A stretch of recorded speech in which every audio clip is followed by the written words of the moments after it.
प्रणाम जी, सुंदर सार जी। आज के बीतक में हुआ कि महाराज जी एक बार तुंगभद्रा नदी के पास एक मतंग ऋषि का आश्रम था। तो उनकी इच्छा हुई कि वो उन ऋषि के दर्शन करें। उनका आश्रम बहुत ही ऊंचे पर्वत पर था, बहुत विकट पर्वत था, सीधी चढ़ाई थी उसमें। और महाराज जी की काया बहुत जीर्ण शीर्ण थी, क्योंकि वो अक्सर साधना में ही रहते थे, बहुत कम भोजन भी लेते थे। तो जब उन्होंने ऊपर जाने की इच्छा व्यक्त की तो कुछ लोगों ने उनका बहुत मजाक बनाया कि आप जाएंगे वहाँ पर तो जाकर कोई भी आज तक लौटा नहीं है। लेकिन उन्होंने किसी की बातों पे विचार नहीं किया। वो अपनी धुन के बहुत पक्के थे और ऊपर जाने का कोई रास्ता भी नहीं था। वो वृक्षों की जड़ों को पकड़ पकड़ कर ऊपर पहुंच गए। तो देखते हैं कि एक बहुत ही सुंदर मनमोहक आश्रम वहाँ पर उन्हें दिखाई दिया।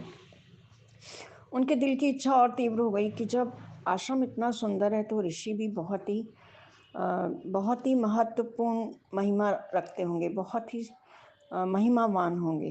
तो उनकी इच्छा और अधिक बढ़ गई कि अब तो मैं ऋषि के दर्शन करके ही जाऊंगा। लेकिन करते करते सूर्य अस्त होने लगा। जितने भी वन थे वो और भयानक होने लगे, सब तरह अंधेरा ही अंधेरा हो गया। तो उन्होंने ये आत्मविश्लेषण किया कि अब मुझे यहाँ नहीं रहना चाहिए, मैं जहाँ से आऊँ नीचे ही जाता हूँ, क्योंकि मैं ही शायद उनके योग्य नहीं हूँ, मैं ही उनकी कृपा के पात्र नहीं हूँ।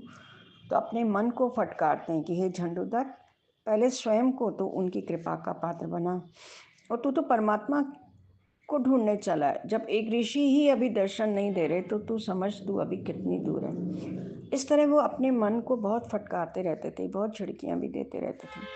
तो ये एक सच्चे साधक की साधना होती है कि वो हर पल स्वयं को ही निहारता है।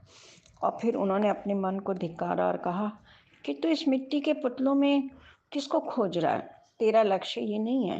तू परमात्मा को छोड़कर कहाँ खोज में लग गया? और ये प्रकृति तो वैसे ही मिट्टी और पत्थरों की बनी है, इसमें हमें कुछ भी खोजें हमारे हाथ में मिट्टी और पत्थर ही आएगा। मान, बड़ाई, प्रतिष्ठा कोई कितने ही खोजें, लेकिन हाथ हमारे हमेशा जले ही रहेंगे। और यदि कोई इनके बदले परमात्मा की खोज कर ले तो उसी क्षण वो पूरे ब्रह्मांड में सबसे अधिक प्रतिष्ठित और यशस्वी हो जाता है। मिट्टी के पुतलों में कोई कितना ही प्रेम खोजे, प्रेम मिलेगा नहीं। और यदि मिलेगा तो अंत में दुख ही मिलेगा, विषाद ही मिलेगा। और इनके बदले यदि कोई प्रार्थना को खोज ले तो जीवन ऐसे प्रेम की सुगंधी से भर जाएगा कि जिधर उसके नेत्र घूमेंगे लोग उनके चरणों में स्वयं ही आएंगे, लोटपोट होंगे। जैसे बड़े महाराज जी के चरणों में सारी दुनिया उनके चरणों में आई।